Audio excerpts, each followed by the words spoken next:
আসসালামু আলাইকুম ওয়া রাহমাতুল্লাহ। আলহামদুলিল্লাহ ওয়া কাফা ওয়া সালামুন আলা ইবাদিহিল্লাযীনা ইসতাফা। আম্মা বা'দ। আউযু বিল্লাহি মিনাশ শাইতানির রাজীম। বিসমিল্লাহির রাহমানির রহিম।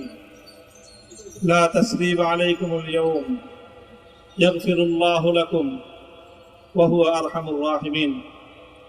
সাদাকাল্লাহুল আযীম।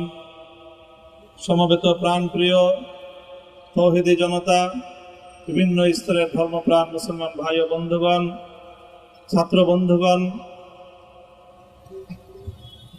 এবং প্রিয় এলাকাবাসী, আল্লাহ পাক রব্বুল আলামিনের শুকরিয়া আদায় করি।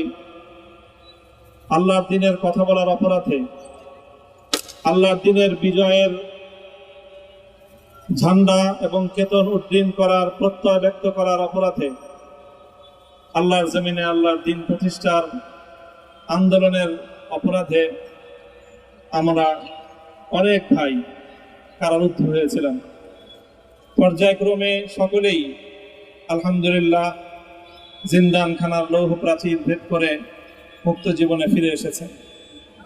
সর্বশেষ আজ আমার মুক্তির মধ্য দিয়ে 2021 সালে হেফাজতে ইসলাম বাংলাদেশ এবং এদেশের আলেম সমাজের উপর ইতিহাসের অন্যতম এক গভীর ষড়যন্ত্র এবং চক্রান্ত নির্যাতনের যে স্টিম রোলার পরিচালনা করা হয়েছিল, তার আজকে একটি প্রাথমিক অধ্যায়ের পরিসমাপ্তি ঘটল।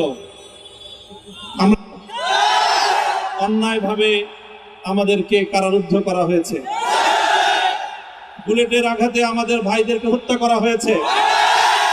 আমরা যখন আমাদের সন্তানদের লাশ এবং তাদের সেই মরদেহকে সামনে রেখে আমরা যখন আমাদের ন্যূনতম প্রতিবাদটুকু উচ্চারণ করতে গিয়েছি, তখন আমাদেরকে কারারুদ্ধ করা হয়েছে, আমাদেরকে নানাভাবে নিষ্পেষণ করা হয়েছে, আমাদেরকে জনগণ থেকে বিচ্ছিন্ন করার সব ধরনের অপচেষ্টা চালানো হয়েছে। আমি আজ এই মুহূর্তে আমার এই মুক্তি উপলক্ষে আমি বলতে চাই, আমাদের উপর জুলুম করা হয়েছে, এটাকে আমরা সহ্য করে নিলাম। আমাদের ভাইদেরকে হত্যা করা হয়েছে, সেটাও সহ্য করে নিলাম। আমরা আমার সন্তানের লাশ কাঁধে তুলে নিয়েছি, সেটাকেও আমি হাসি মুখে বরণ করে নিলাম। আমাদেরকে অপমান এবং লাঞ্ছনার সব ধরনের ষড়যন্ত্রের সম্মুখীন হতে হয়েছে, সেটাও আমরা হাসি মুখে বরণ করে নিয়েছি। কিন্তু আল্লাহর জমিনে আল্লাহ এবং তার রাসূলের কোনো অসম্মান এক মুহূর্তের জন্য আমরা বরদাস্ত করে নেব। আমরা আমাদের সর্বোচ্চ ত্যাগ এবং কোরবানি স্বীকার করতে প্রস্তুত রয়েছি, জীবন দিতে প্রস্তুত রয়েছি। আল্লাহর জমিনে আল্লাহর দ্বীনের ঝান্ডা সমুন্নত করেই আমাদের যাত্রা থামবে ইনশাআল্লাহ। হয়তো শাহাদাত, নয়তো খেলাফত ইনশাআল্লাহ। আল্লাহর জমিনে খেলাফত প্রতিষ্ঠার যে আওয়াজ আজ পৃথিবীর দিকে দিকে উচ্চারিত হচ্ছে, সে আওয়াজ বাংলার জমিনে খেলাফতের এই আন্দোলনকে চূড়ান্ত গন্তব্যে পৌঁছাবে ইনশাআল্লাহ।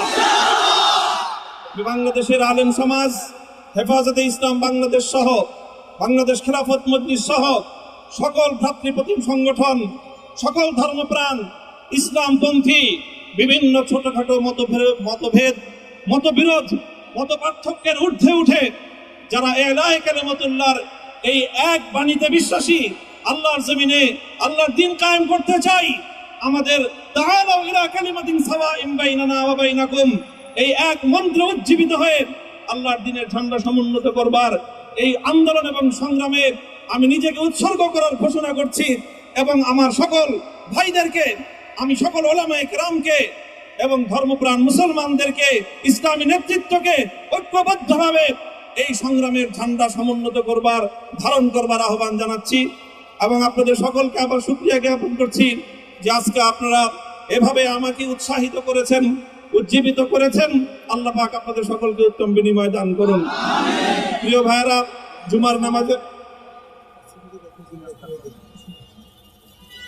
জুমার নামাজের একেবারে ঠিক আগ মুহূর্ত, এখন সব মসজিদগুলোতে জুমার প্রস্তুতি চলছে।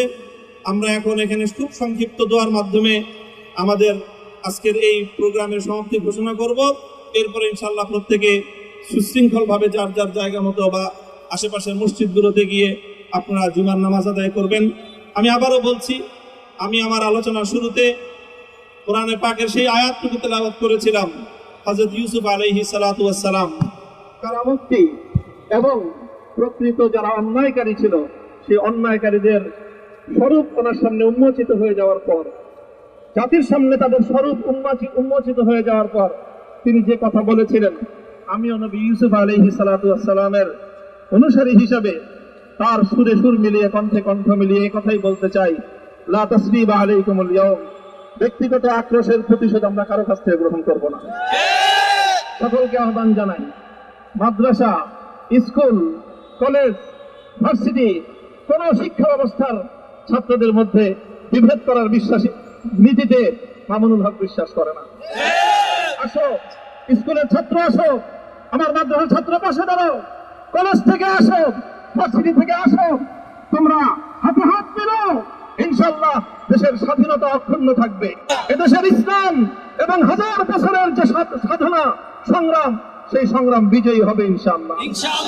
এই জনপদ ইসলাম এবং মুসলমানদের জন্য হাজার বছর ধরে এখানে কালেমার ঝান্ডা সমুন্নত করবার জন্য আমাদের পূর্বপুরুষরা যে সংগ্রাম করে গেছেন, সেই সংগ্রামকেই আমাদের কাঙ্ক্ষিত গন্তব্যে পৌঁছানোর জন্যই আমরণ এক সাধনায় আত্মনিয়োগ করতে হবে।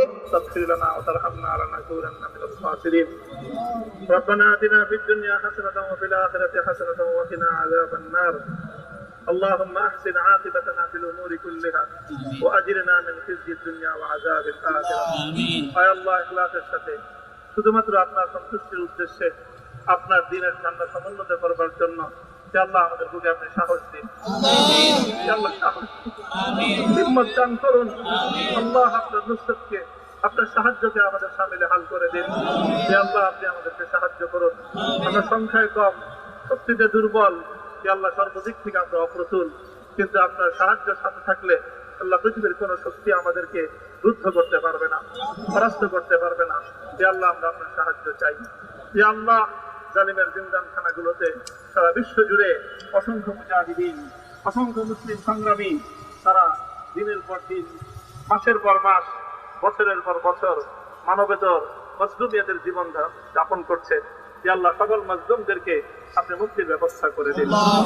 আল্লাহ তাদের মুক্তির জন্য যথাসাধ্য ভূমিকা পালন করার তৌফিক আমাদেরকে, পুরা উম্মাহকে আল্লাহ আপনি দান করুন। সাল্লাল্লাহু তাআলা আলা খায়রি খালকিহি মুহাম্মদ ওয়া আলা আলিহি ওয়া আসহাবিহি আজমাইন। ইয়া আল্লাহ, হেফাজতে ইসলামের সংগ্রামে হাটহাজারীর আমার যে ছাত্র, যে সন্তানগুলো শাহাদাত বরণ করেছিল, ব্রাহ্মণবাড়িয়ায় আমাদের যে সকল ভাইয়েরা, সন্তানেরা শাহাদাত বরণ করেছিল, শাপলা চত্বরে আমার যে সকল ভাইদের রক্তে ঢাকার রাজপথ রঞ্জিত হয়েছিল, আল্লাহ এই শাহাদাত গুলোকে তুমি কবুল করো। আল্লাহ এই রক্তের বিনিময়ে এই জমিনকে তুমি তোমার দিনের ঝান্ডা সমুন্নত করবার জন্য তুমি কবুল করো। সাল্লাল্লাহু তাআলা আলা খায়রি খালকিহি মুহাম্মদ ওয়া আলা আলিহি ওয়া আসহাবিহি আজমাইন। সুবহান রাব্বিকা রাব্বিল ইজ্জাতি আম্মা ইয়াসিফুন ওয়া সালামুন আলাল মুরসালিন আলহামদুলিল্লাহি রাব্বিল আলামিন। দর্শক, যেমনটি দেখলাম যে আসলে তিনি এখানে কথা বলেন এবং তিনি যে বিষয়গুলো উল্লেখ করেছেন যে তার বিরুদ্ধে যে অভিযোগগুলো ছিল সেই অভিযোগগুলোকে তিনি অনেকটাই মিথ্যা বলেছেন এবং ইতিমধ্যেই তিনি মোনাজাতের মাধ্যমে আজকের যে সংবর্ধনা অনুষ্ঠান সেটি সমাপ্ত করলেন। দর্শক, এই ছিল মূলত এখন পর্যন্ত সর্বশেষ পরিস্থিতি। ধন্যবাদ। নিজ নিজ গন্তব্যে চলে যান। এখানে আর কেউ কোনো ধরনের ভিড় করবেন না, হুজুরের বাসার কাছে কেউ কোনো ভিড় করবেন না। দায়িত্বশীলদের নির্দেশ, আপনারা যে মতো প্রত্যেকে নিজ নিজ গন্তব্যে চলে যান, অত্যন্ত সুশৃঙ্খল ভাবে, কেউ কোনো ধরনের বিশৃঙ্খলা করবেন না। এবং এই যে হুজুরের বাসার যে গলি, এই গলির মধ্যে কেউ ঢুকবেন না। এখানে আমাদের ছাত্রছাত্রীরা হুজুরের গলির মাথায় দাঁড়িয়ে যান, ছাত্রছাত্রীরা গলির মাথায় দাঁড়িয়ে যান, কেউ যাতে হুজুরের বাসার গলির মধ্যে না ঢোকে। প্রত্যেকে